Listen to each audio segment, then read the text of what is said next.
that here's the names of 12 people, they're coming, let them through. It could very well have happened. I'll take one more question. Wait. Let me take the one question from the most interesting guy that I know in the press.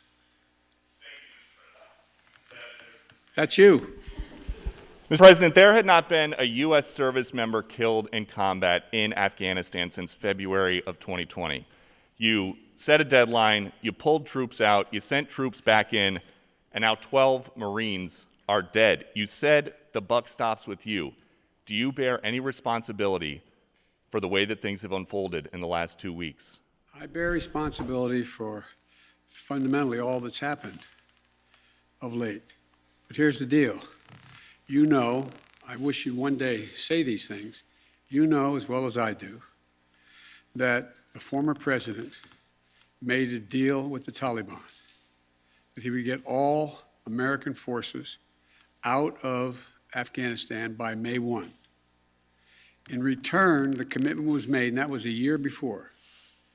In return, he was given a commitment that the Taliban would continue to attack others, but would not attack any American forces. Remember that? I'm being serious. No, I'm asking you a question. Because before... No, wait a minute. I'm asking you a question. Is that accurate, the best of your knowledge? What? I don't think it's the issue that, do you think that people have an issue with pulling out of Afghanistan or just the way that things have happened? I think they have an issue that people are likely to get hurt. Some, as we've seen, have gotten killed, and that it is messy. The reason why, whether my friend will acknowledge it or has reported it, the reason why there were no attacks on Americans, as you said, from the date until I came into office, was because the commitment was made by President Trump, I will be out by May 1st. In the meantime, you agree not to attack any Americans. That was the deal. That's why no American was attacked. A few days ago, you said you squarely stand by your decision to pull out. Yes, I do, because look at it this way, folks, and I have another meeting for real. But imagine where we'd be if I had indicated on May the 1st I was not going to renegotiate an evacuation date. We were going to stay there. I'd have only one alternative: pour thousands of more troops back into Afghanistan to fight a war that we had already won relative to why the reason we went in the first place.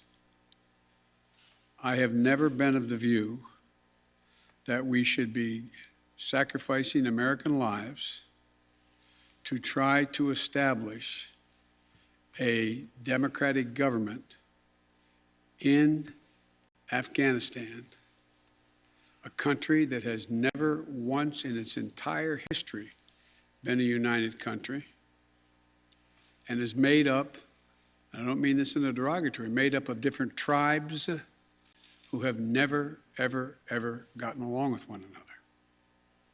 And so, as I said before, and this is the last comment I'll make, we'll have more chance to talk about this, unfortunately, beyond, because we're not out yet. If Osama bin Laden, as well as al-Qaeda, had chosen to launch an attack when they left Saudi Arabia out of Yemen, would we have ever gone to Afghanistan? Even though the Taliban completely controlled Afghanistan at the time, would we have ever gone? I know it's not fair to ask you questions, it's rhetorical, but raise your hand if you think we should have gone and given up thousands of lives and tens of thousands of wounded. Our interest in going was to prevent al-Qaeda from reemerging, first to get bin Laden, wipe out al-Qaeda in Afghanistan, prevent that from happening again. As I've said 100 times, Terrorism has metastasized around the world. We have greater threats coming out of other countries, a heck of a lot closer to the United States. We don't have military encampments there. We don't keep people there. We have over-the-horizon capability to keep them from going after us. Ladies and gentlemen, it was time to end a 20-year war. Thank you so much.